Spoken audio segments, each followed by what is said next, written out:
प्रभुपाद परमहंस प्रिय सब चरणारविंद भक्ति वेदांत स्वामी शिल प्रभुपाद की जय। ओम विष्णुपाद परमहंस प्रिय सिद्धांत सरस्वती ठाकुर गोस्वामी महाराज की जय। अनंत कोटि वैष्णव वृंद की जय। नामाचार्य हरिदास ठाकुर की जय। प्रेम से कहो जय श्री कृष्ण चैतन्य प्रभु नित्यानंद श्री अद्वैत गदाधर शिवासादि गौर भक्त वृंद की जय। जय श्री राधा कृष्ण गो गोपीनाथ श्याम कुंड राधा कुंड गिरि गोवर्धन की जय। वृंदावन धाम की जय। नवदीप मायापुर धाम की जय। श्रीक्षेत्र जगन्नाथपुरी धाम की जय। गंगा मई जमुना मई की जय। भक्ति देवी तुलसी महारानी की जय।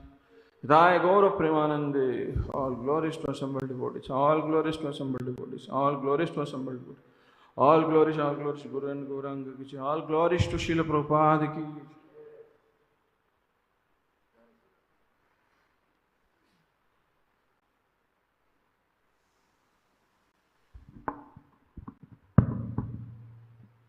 Hare Krishna, Guru Puja का अनुवाद अंग्रेजी। The lotus feet of our spiritual master are the only way by which we can attain pure devotional service. I bow down to his lotus feet with great awe and reverence. By his grace, one can cross over the ocean of material suffering and obtain the mercy of Krishna. My only wish is to have my consciousness purified by the words emanating from his lotus mouth. Attachment to his lotus feet is the perfection that fulfills all desires. He opens my darkened eyes and fills my heart with transcendental knowledge. He is my Lord birth after birth. From him ecstatic prema emanates, by him ignorance is destroyed. The Vedic scriptures sing of his character. Our spiritual master is the ocean of mercy, the friend of the poor, and the Lord and master of the devotees. O Master, be merciful unto me. Give me the shade of your lotus feet. Your fame is spread all over the three worlds. We take shelter of your lotus feet. You are the friend of the most fallen. All glories to Srila Prabhupada. All glories to Gurudev. Srila Prabhupada ki Jai.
जय राधा माधव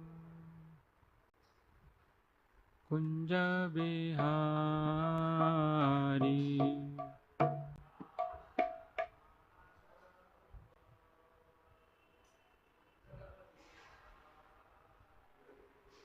जय राधा माधव कुंज बिहारी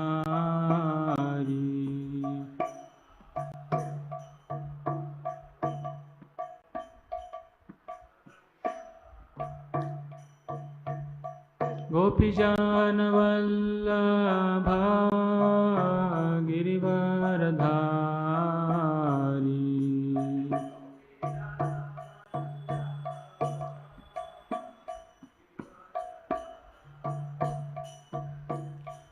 गोपीजन वल्लभा गिरिवरधारी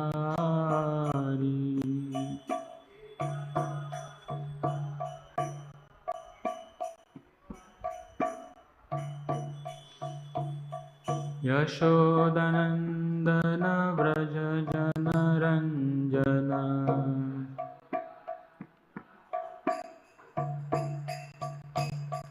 यशोदनन्दन व्रज जनरञ्जन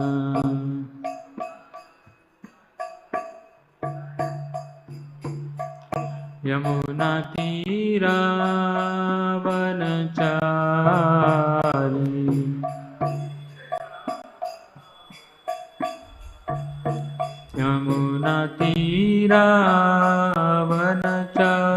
यमुनातीरावनचारी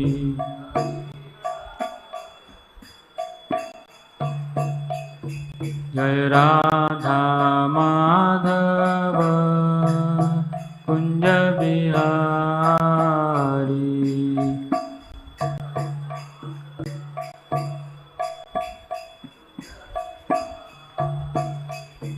जय राधा माधव कुंज बिहारी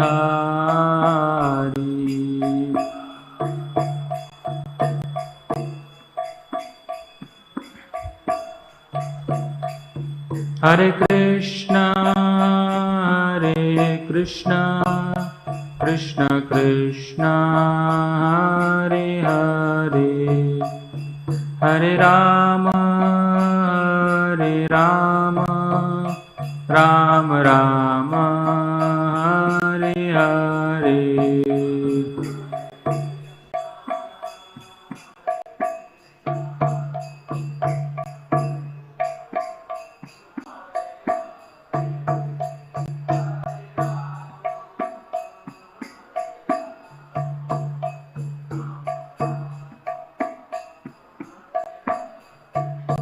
हरे कृष्णा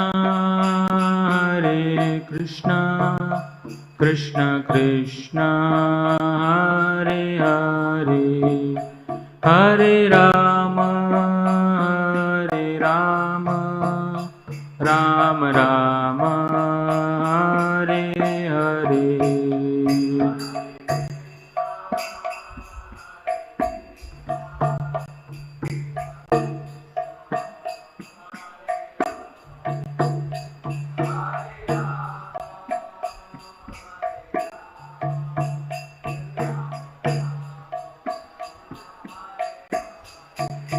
हरे Krishna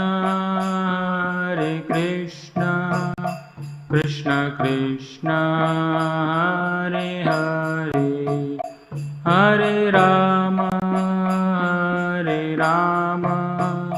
Ram Ram Hare Hare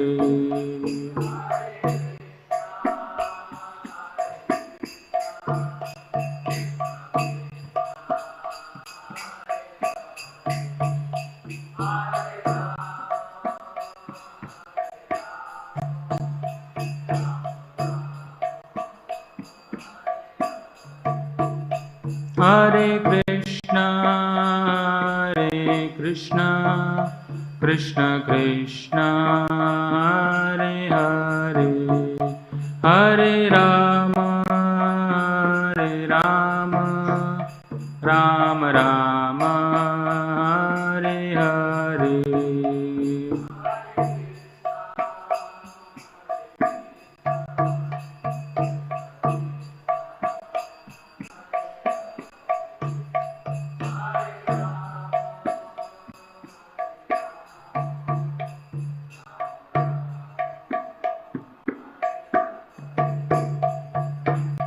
Hare Krishna Krishna Krishna Hare Hare Hare Ram Ram Ram Hare Hare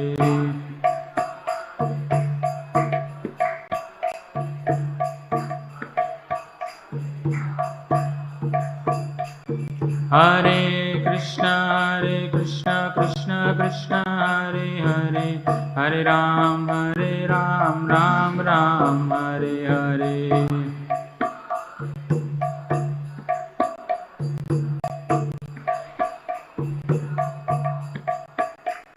Hare Krishna Krishna Krishna Hare Hare, Hare Ram Ram Hare Hare.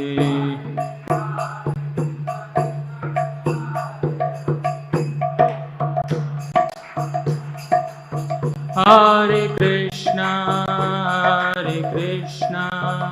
Krishna Krishna Hare Hare, Hare Rama Rama Rama Hare Hare.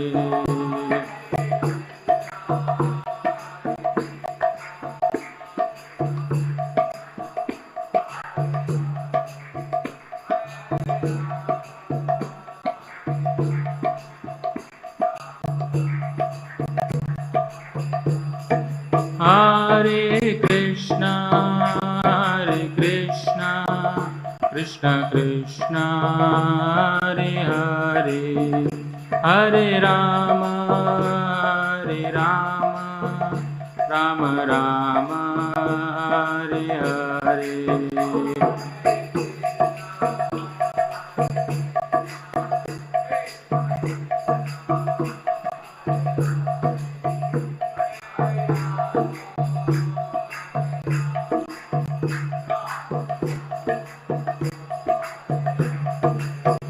Jaya Gauranitai Jaya Gauranitai.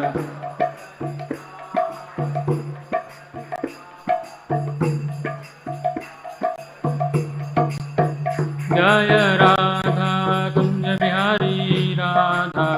Bihari Radhe.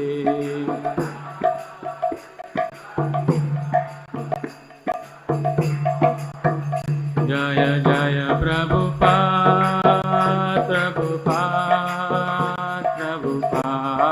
Jaya Prabhupada.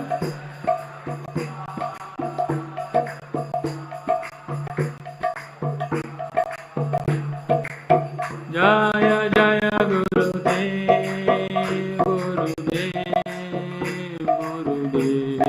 Jaya Gurudev.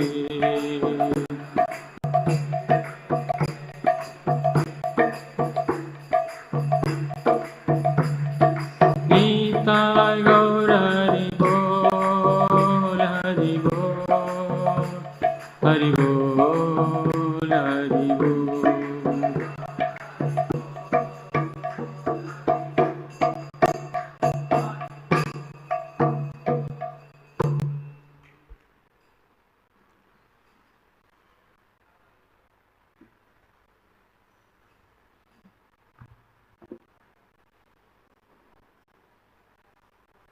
Om Namo Bhagavate Vasudevaya. Om Namo Bhagavate Vasudevaya. Om Namo Bhagavate Vasudevaya. Narayanam Namaskrityam Naram Chaiva Narottamam Devim Saraswatim Vyasam Tato Jayamudire. Nashtaprayeshu Bhadreshu Nityam Bhagavata Sevaya. Bhagavati Uttama Shloke Bhaktir Bhavati Naishtiki. Krishnaya Vasudevaya Devaki Nandanaya Cha Nandagopakumaraya Govindaya Namo Namah. Om Ajnanatimirandhasya Jnananjana Shalakaya चक्षुरुन्मिलितं येन तस्मै श्रीगुरवे नमः। श्रीचैतन्यमनोभीष्टं स्थापितं येन भूतले स्वयं रूपः कदा वन्देऽहं श्रीगुरो श्री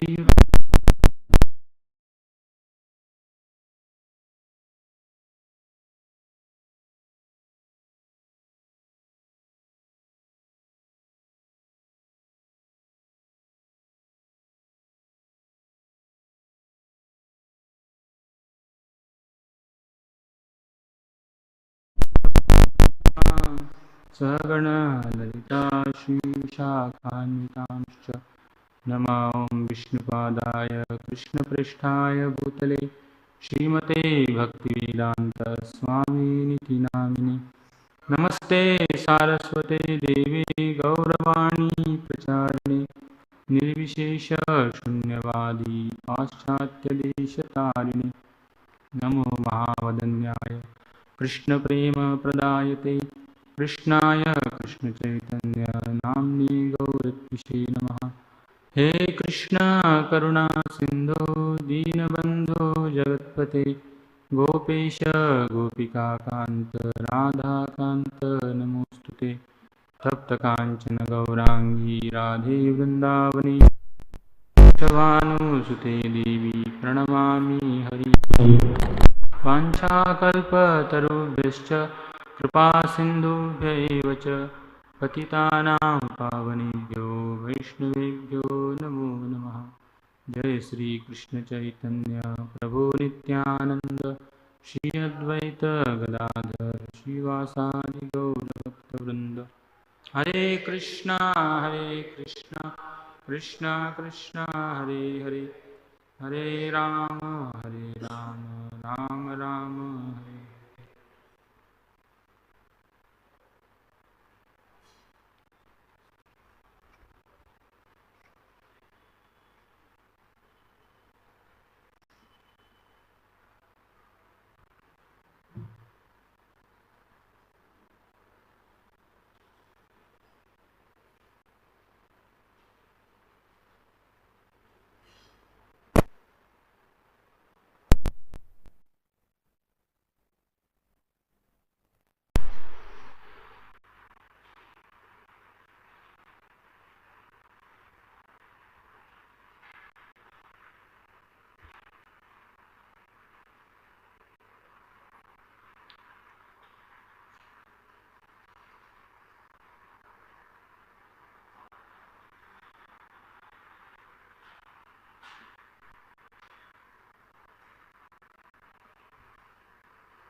हरे कृष्णा। तो आज हम पढ़ रहे हैं छठा स्कंद 18वां अध्याय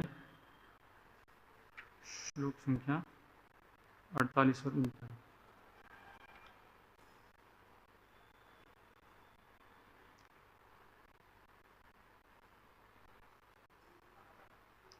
कृपया दोहराइए।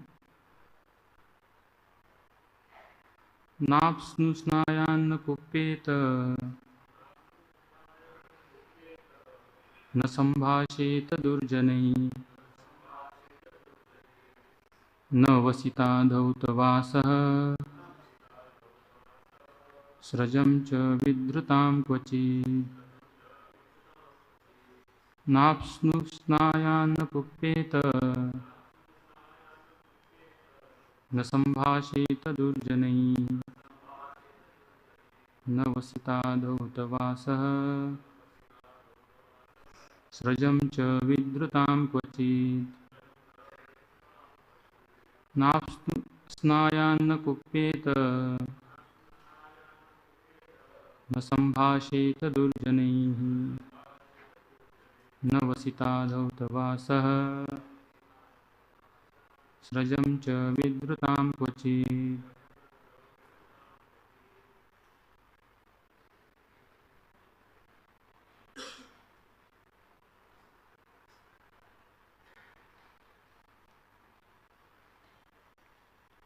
कृपया दोहराइए।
माताएं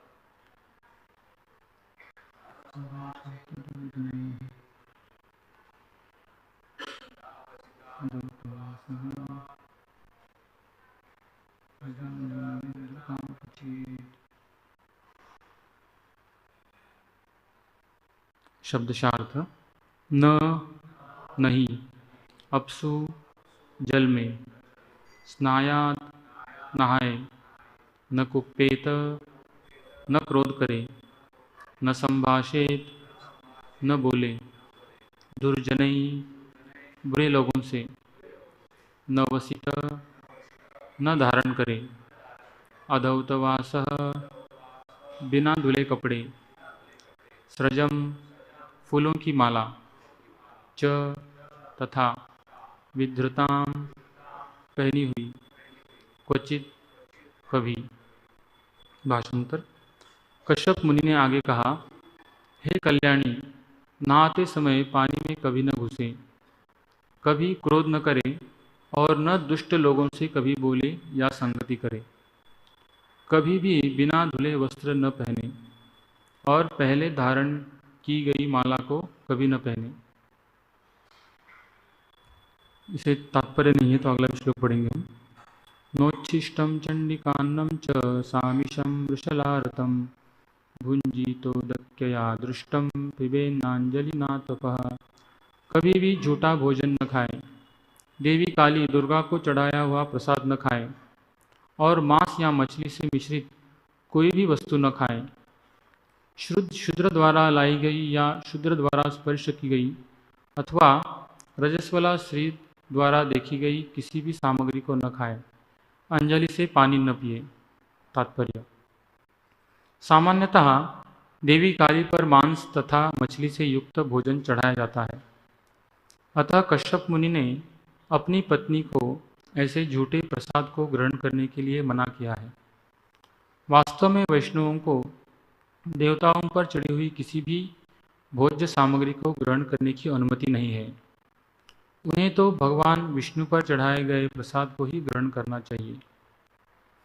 इन उपदेशों के द्वारा निषेध विधि से कश्यप मुनि अपनी पत्नी को वैष्णवी बनाना चाह रहे थे।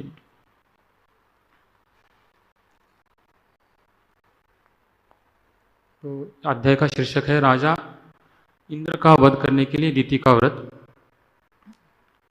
और इसके जो सेक्शन इस प्रकार से है। पहले 19 श्लोकों में दक्ष के पुत्रियों की वंशावली का वर्णन किया गया है। पहले 9 श्लोकों में आदिति और कश्यप मुनि के पुत्रों की, और 10 से 19 दिति और कश्यप मुनि के पुत्रों का वर्णन किया गया है। और उसके बाद परीक्षित महाराज प्रश्न पूछते हैं कि जो मरुतों का जन्म दिति से हुआ था, तो हालांकि वे दैत्य होने चाहिए, लेकिन इंद्र ने उन्हें देवता का स्तर क्यों प्रदान किया, तो ऐसा प्रश्न पूछते हैं। और उसके बाद दिति कश्यप मुनि की सेवा करती है, और उसके बाद वो उन्हें एक ऐसा पुत्र मांगती है कि जो इंद्र का वध कर सके। तो वहाँ पर फिर आगे कश्यप मुनियों के स्त्रियों के स्वभाव के बारे में विचार बताया गया है। और अभी कश्यप मुनि दिति को व्रत बताते हैं, तो अभी ये श्रृंखला चल रही है, इसमें व्रत के बारे में बताया गया है कि क्या करना है क्या नहीं करना है। तो शुरुआत में वो बताते हैं कि क्या नहीं करना है, और उसके बाद 49 मूर्तों का जन्म होता है और भगवत सेवा की स्तुति आखिरी श्लोकों में बताया गया है। तो तीसरे स्कंद के 29वें अध्याय में देवहूति पुत्र कपिल द्वारा भक्ति का वर्णन किया गया है। इस प्रकार साधक के विभिन्न गुणों के अनुसार भक्ति के अनेक मार्ग हैं। तो रजोगुण, तमोगुण, सतोगुण में से इस प्रकार से भक्ति का वर्णन किया गया है। तो ये तमोगुण की भक्ति। अभिसंधाय यो हिंसाम दंभम मात्सर्यमेव वा संभ्रम भी भिन्न दुर्भावम मयि कुर्यात्स तामसः। तो इसके गुण हैं ईर्ष्यालु, अहंकारी, हिंस्र तथा क्रोधी और पृथकतावादी व्यक्ति द्वारा की गई भक्ति तमोगुण प्रधान मानी जाती है। तो यहाँ पर देखते हैं कि दिति इंद्र के प्रति ईर्ष्यालु है। विश्वनाथ चक्रवर्ती ठाकुर कहते हैं कि ईर्ष्या के कारण वो इंद्र का वध करना चाहती थी। तो इसलिए दिति का जो उसको व्रत बताया गया है कि किस प्रकार वो विधि निषेध बताया गया है। और अंतिम श्लोकों में कश्यप मुनि बताते हैं कि उन्हें गो, विप्र, ब्राह्मण और गॉडेस ऑफ फॉर्चून एंड भगवान की पूजा करनी चाहिए। तो ये यहाँ पर दिति का जो भक्ति करने जा रही है वो तमोगुण से प्रभावित है। और दूसरा उदाहरण आता है दक्ष का। दक्ष भी भगवान शिव जी के प्रति ईर्ष्यालु थे, इसलिए उनकी भक्ति भी तमोगुण में से प्रभावित मानी जाती है। उसके बाद रजोगुण की भक्ति बताई गई है। विषयानभिसंधाय यश ऐश्वर्यमेव वा अर्चादावर्ची यद्यो माम पृथक भावस राजसा। तो इसमें भौतिक भोग, यश तथा ऐश्वर्य के प्रयोजन से जो भक्ति की जाती है उसे रजोगुणी भक्ति कहा गया है। और इसका उदाहरण है ध्रुव महाराज, जो चाहते थे कि पदम त्रिभुवनोत्कृष्टम जिगीषो साधु वर्त्म में, उन्हें ऐसा एक पद चाहिए था जो तीनों भुवन में उत्कृष्ट पद है।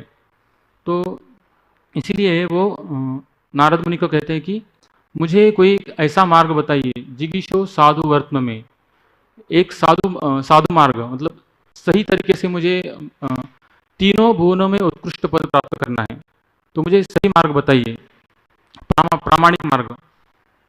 तो ये ध्रुव महाराज की भक्ति जो है वो रजोगुण से प्रभावित मानी जाती है।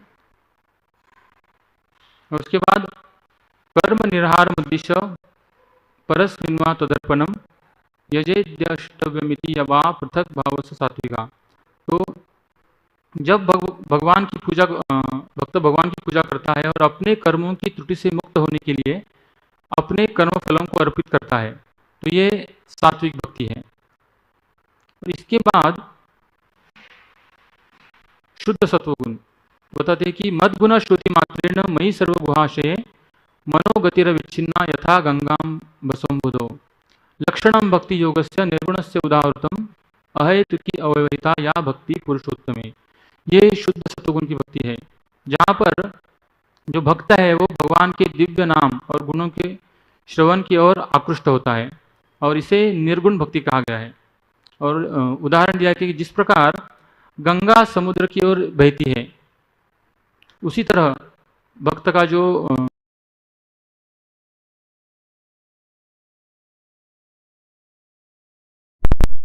तो इसके कुछ आगे गुण बताया गया है कि शुद्ध सत्वगुण में भक्त भगवान से कुछ भी नहीं चाहता, यहाँ तक कि 4 प्रकार की मुक्ति भी नहीं। सालोक्य सार्ष्टि सामीप्य सारूप्यैकत्वमप्युत दीयमानम न गृह्णन्ति विना मत्सेवनम जना। तो 5 प्रकार की मुक्ति है। तो इसमें से साज्य तो भक्त को कभी भी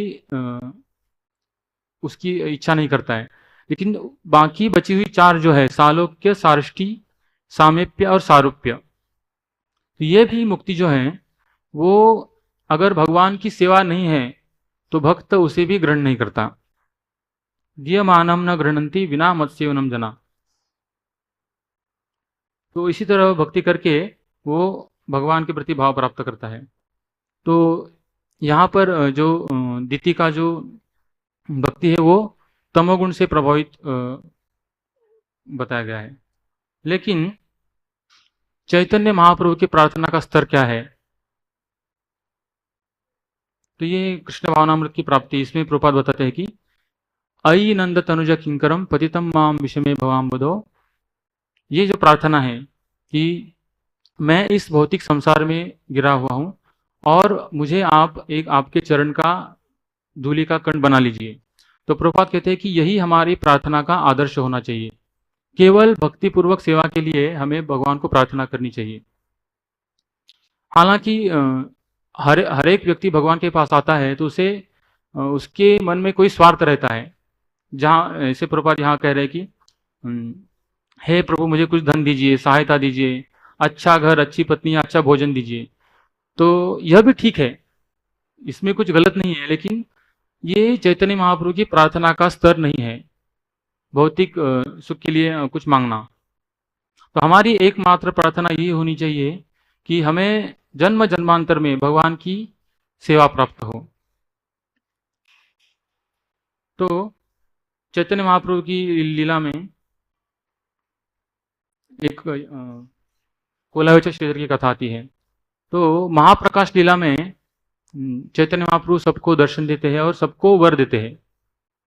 तो उसमें हमें पता चलता है कि चैतन्य महाप्रभु के भक्तों का भक्ति का जो भक्ति करने का जो पीछे उसके उनका उद्देश्य क्या है, कोई भी भौतिक उद्देश्य नहीं है उनके पीछे। तो यहाँ पर चैतन्य महाप्रभु जब दर्शन दे रहे थे सबको, तो वह कहते हैं कि श्रीधर को बुला के लेके आओ।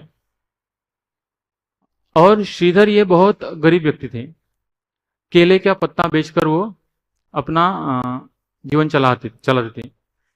तो वहां पर श्लोक आता है कि नगरेर अंते गिया थाकह वसिया, मतलब नगर के अंत में जाओ और वहां पर मोरे डाके तारे आनी धरिया, मुझे जो जोर से पुकार रहा है उसे पकड़ के लेके आओ। ये उनका पता बताया उन्होंने कि ऐसा कुछ बड़े भक्त नहीं थे वो।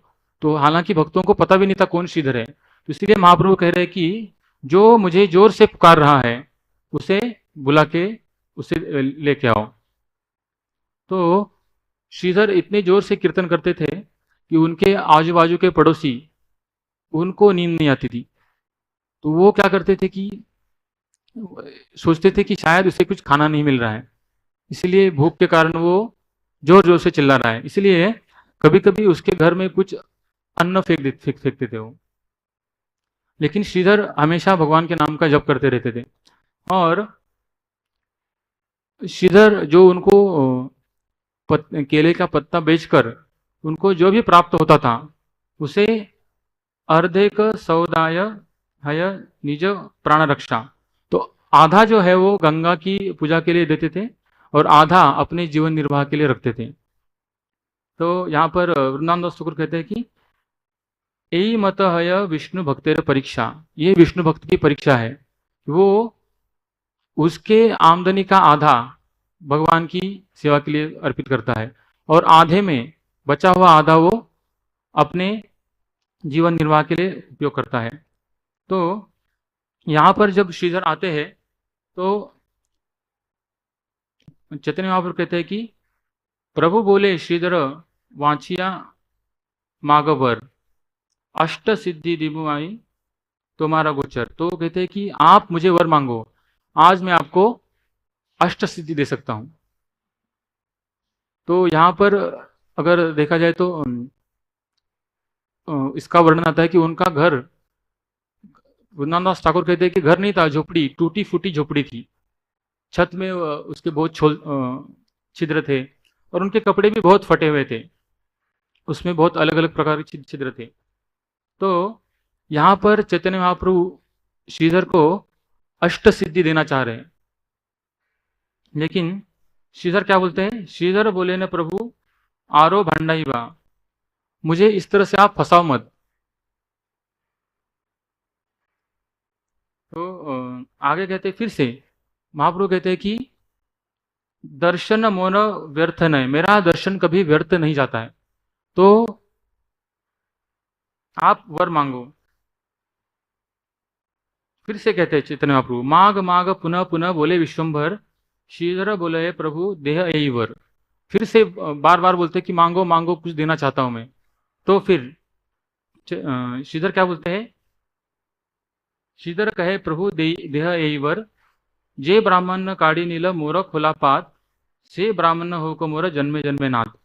जो ब्राह्मण मेरे केले का पत्ता छीन के लेके जाते थे, वो ऐसा कहा गया है कि चार दंड, एक दंड होता है 24 मिनट का, और 4 दंड तक चैतन्य महाप्रभु श्रीधर से क्या कहते हैं, उसे भाव करते थे, बार्गेनिंग। तो इसका इतना भाव है। और श्रीधर को कहा गया है कि श्रीधर युधिष्ठिर के समान सत्यवादी थे। तो वो उनके समान इतना कम दाम में कोई भी बेचता नहीं था, लेकिन इतना होने पर भी चैतन्य महाप्रभु उनसे रोज भाव करते थे, और वो कहते थे कि मैं आधे में लेके जाऊंगा, आधा कीमत में। तो अंत में कहते थे कि आपको पता है क्या, आप इसका जो आपको जो पैसा मिलता है उसका आधा आप गंगा के लिए इस्तेमाल करते हैं, लेकिन गंगा मेरे चरणों से आई है। तो ऐसा जब कहते थे तो श्रीधर अपने कान पर हाथ लगकर विष्णु विष्णु कहते थे, और कहते थे फ्री में लेके जाओ, लेकिन आगे ये नहीं करते थे वो। तो जे ब्राह्मण काड़ी नील मोर खुला पात, जो ब्राह्मण मेरा हमेशा मेरे केले के पत्ते छीन के लेके जाता था, से ब्राह्मण हो के मेरा जन्मे जन्मे नाथ। ये ब्राह्मण मोर संगे करीला कंदल, कंदल मतलब भांडन, या क्या करते कहते उसको, हाँ भैंस, हाँ। मोर प्रभु होकर तारा चरण युगल, भगवान के चरण कमल, इनकी सेवा की इच्छा करते हो। श्रीधर बोले मुझे किच्छु ना चाहिए, हे न कर प्रभु ये न तोरा नाम गाए। तो मैं केवल आपका नाम गाना चाहता हूँ, मैं कुछ नहीं चाहता हूँ। तो ये चैतन्य महाप्रभु का प्रार्थना का स्तर है, केवल वो भगवान का नाम गाना चाहते हैं। इसके बाद आज के श्लोक में बताया गया है कि किस प्रकार इसके तात्पर्य में प्रभुपाद कहते हैं कि ये सारे उपदेशों के द्वारा विधि निषेध से कश्यप मुनि अपनी पत्नी को वैष्णवी बनाना चाह रहे थे। तो जैसे यहाँ पर नियम बताए गए हैं, तो इसमें 2 चीजें आती है, नियम आग्रह और नियम अग्रह।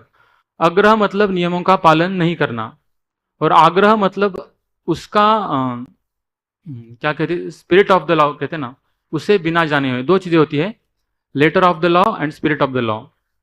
मतलब नियम के शब्द है और उसके पीछे जो भाव है वो। यहाँ पर जैसे आपने सुना होगा ये कि लिखा रहता है कि please remove your shoes here. तो कभी कभी जिसको इसका ये नियम किसके लिए पता नहीं, तो जैसे मंदिर में जब लोग आते हैं तो कभी कभी बहुत बार लोगों का जूता चोरी होता है। तो बड़े बड़े लोग क्या करते हैं, अपने गाड़ी में ही जूते निकाल के आते हैं, लेकिन वहां पर जो जूते के स्टैंड पे व्यक्ति क्या बोलता है, आपके जूते यहाँ पर निकालो। उसका जो नियम क्या है कि मंदिर के अंदर जूते पहन के नहीं जाना चाहिए, लेकिन वो क्या सोचता है कि जूते यहाँ पर निकालने चाहिए, वो ये नियम है। उसके पीछे भाव वो समझता नहीं है। तो नियम आग्रह और नियम अग्रह, तो बहुत सारे नियम हैं। तो ये जो पद्म पुराण का श्लोक है, ये स्मर्तव्य सततम विष्णुर विस्मर्तव्यो न जातोचित सर्वे विधि निषेधासुर एतयोर एव किंकरा। तो ये बहुत सारे नियम विधि और निषेध नियम हैं, लेकिन ये सारे नियमों का राजा, जिसे कहते हैं किंग रूल, वो क्या है, हमेशा भगवान का स्मरण हो और कभी भी भगवान का विस्मरण नहीं हो। तो ये अगर हो रहा है, ऐसा कहा गया है कि सर्वे विधि निषेधासुर एतयोर एव किंकरा। किंकरा मतलब दास, बाकी सारे नियम ये नियम के दास है। ये 2 जो नियम हैं कि भगवान का हमेशा स्मरण हो और भगवान का कभी भी विस्मरण न हो, इसके दास है। तो भक्ति रसामृत सिंधु, इसमें भी रूप गोस्वामी श्लोक लिखते हैं कि ये न तेन प्रकारेण मन कृष्णे निवेशयेत सर्वे विधि निषेधासुर एतयोर एव किंकरा। तो दूसरा लाइन सेम है, वो कहते हैं कि किसी भी प्रकार से हमें अपना मन भगवान में लगाना चाहिए। तो भक्ति में स्मरण इतना महत्वपूर्ण क्यों है? तो इसके कुछ कारण हैं कि हमारा भगवान से जो प्राइमरी कनेक्शन, मुख्य जो संबंध है वो भगवान के स्मरण से होता है। तो जितना हमारा भगवान का स्मरण अच्छा है उतना हम भगवान से कनेक्शन हमारा है। और ये जो भगवान का स्मरण है ये चेतना के स्तर पे है। और देखते हैं कि हमारा शरीर भी हमारे कभी कभी नियंत्रण में नहीं रहता। हम बहुत सारी सेवाएं करते हैं और हमारी जो सेवाएं हैं बहुत बार हमारे जो नियंत्रण में नहीं है उसके ऊपर निर्भर होती है। लेकिन ये जो भगवान का स्मरण है, ऐसा कहा गया है कि हम जब बूढ़े हो जाते हैं तो हम कुछ फिजिकल सेवा नहीं कर सकते, लेकिन हम हमारी चेतना को भगवान की तरफ लेकर जा सकते हैं। तो केवल ये एक चीज है जो हम कह सकते कि हमारा है, चेतना। और इसीलिए जब हम भगवान को हमारी चेतना समर्पित करते हैं तो भगवान प्रसन्न होते हैं।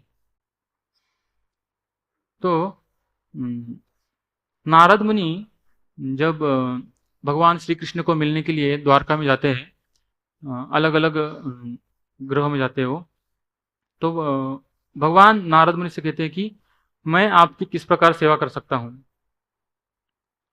तो वहां पर नारद मुनि प्रार्थना करते हैं कि मेरी एकमात्र प्रार्थना है कि मैं आपके चरण कमलों को कभी नहीं भूलूं। तो वही प्रार्थना है, भक्तों की प्रार्थना एक ही रहती है कि मैं आपके चरण कमलों को किसी भी स्थिति में न भूलूं।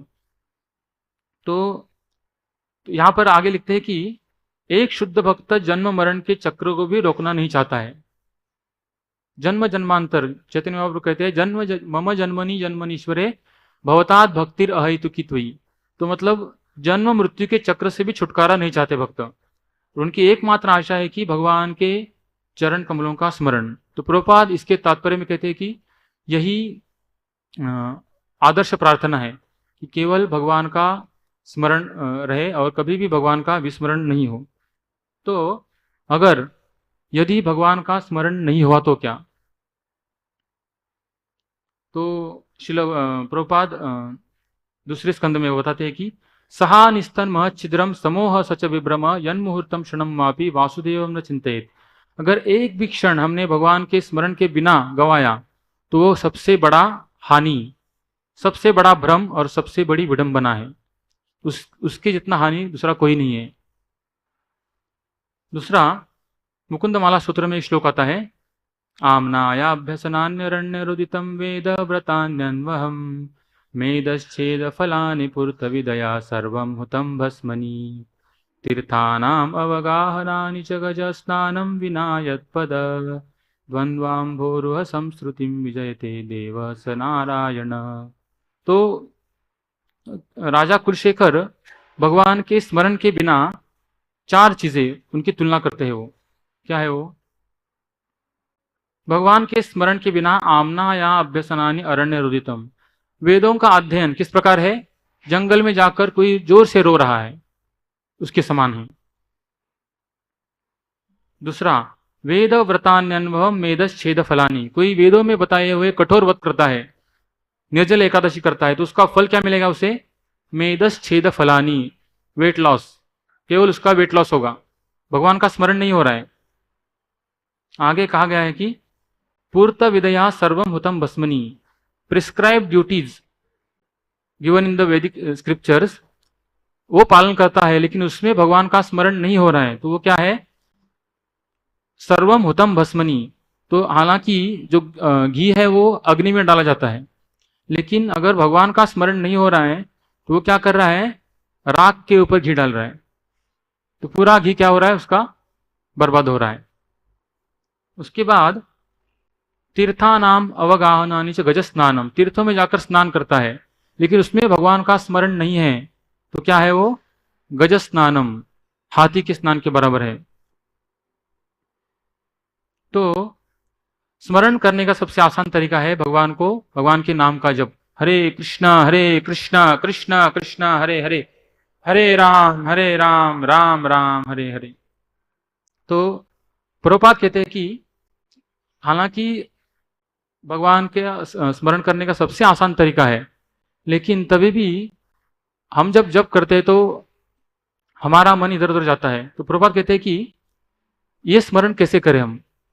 तो स्मरण करने के लिए प्रभुपाद कहते हैं, it is the question of love. If you actually love God Krishna, then you can remember him at any time, always there is no difficulty. तो अगर हम भगवान से प्रेम करते हैं तो अपने आप स्मरण होगा, लेकिन स्मरण नहीं हो रहा है, इसका अर्थ क्या है कि हमारा भगवान से अब तक प्रेम नहीं हुआ है, इसीलिए भगवान का स्मरण नहीं होता है। तो ये प्रेम कैसे आएगा? तो प्रभुपाद कहते हैं दूसरे स्कंद के पहले अध्याय के 5वें तात्पर्य में कहते हैं, therefore one should first of all here about the Lord. इसीलिए हमको पहले भगवान के बारे में श्रवण करना चाहिए। और श्रवण कैसा होना चाहिए? परफेक्टली एंड स्क्रूटिनाइजिंगली, बहुत ध्यानपूर्वक श्रवण करना चाहिए। उसके बाद one must glorify his acts and deeds, भगवान का गुणगान करना चाहिए, कीर्तन, श्रवणम कीर्तनम। और उसके बाद and thus it will be become possible to remember constantly the transcendental nature of the Lord. तभी भगवान को हमेशा स्मरण करना संभव है। जब तक हम ध्यानपूर्वक सुनते नहीं और भगवान का गुणगान नहीं करते, तब तक भगवान का स्मरण संभव नहीं है। भागवतम के एक श्लोक में कहा गया है कि श्रुत समृतया चिरम। चिरम मतलब लंबे समय तक सुनना। जितना हम अच्छी तरह से लंबे समय में सुनेंगे तो हम भगवान का कीर्तन कर पाएंगे, और उसके बाद भगवान का स्मरण अपने आप हमें हो सकता है। तो हालांकि प्रहलाद महाराज जो है वो स्मरण के आचार्य है, तो वो बताते हैं कि किस प्रकार हमें हमेशा भगवान का स्मरण करना चाहिए। तो प्रहलाद महाराज जब स्मरण करते थे, जैसे कभी कभी होता है कि जब हम जब करते हैं तो केवल मैकेनिकल रूप से हो जाता है, वो बाहरी रूप से जब करते हैं, लेकिन अंदर से मन में कुछ अलग सोच रहे हैं हम। जब हमारा बैकग्राउंड जब हो जाता है बैकग्राउंड में, लेकिन प्रहलाद महाराज जब जब कर रहे थे वो पूरा आश्रय लेकर जब कर रहे थे। वो आश्रय लेकर मतलब क्या कि जैसे एक कोई व्यक्ति अगर पानी में डूब रहा है और उसे बचने के लिए कुछ अगर सहारा मिलता है तो किस प्रकार से उसका आश्रय लेगा वो, तो उसी तरह हमें भगवान का आश्रय लेकर जप करना चाहिए।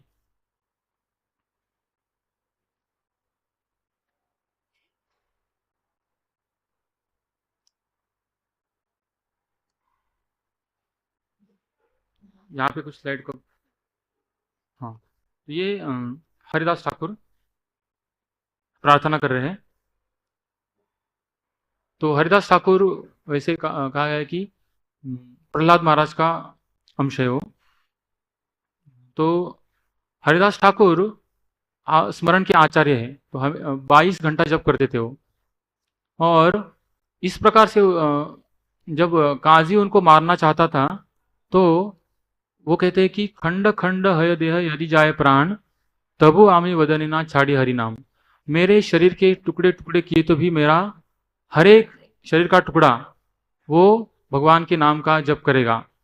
तो ये प्रार्थना जो है, ये प्रार्थना हम हरिदास ठाकुर के प्रति कर सकते हैं, और उनको भगवान के स्मरण के लिए उनको याचना कर सकते हैं कि हम भी भगवान का स्मरण जप करते समय और इतना ज़्यादा हो सके उतना स्मरण हम अपने कर पाए।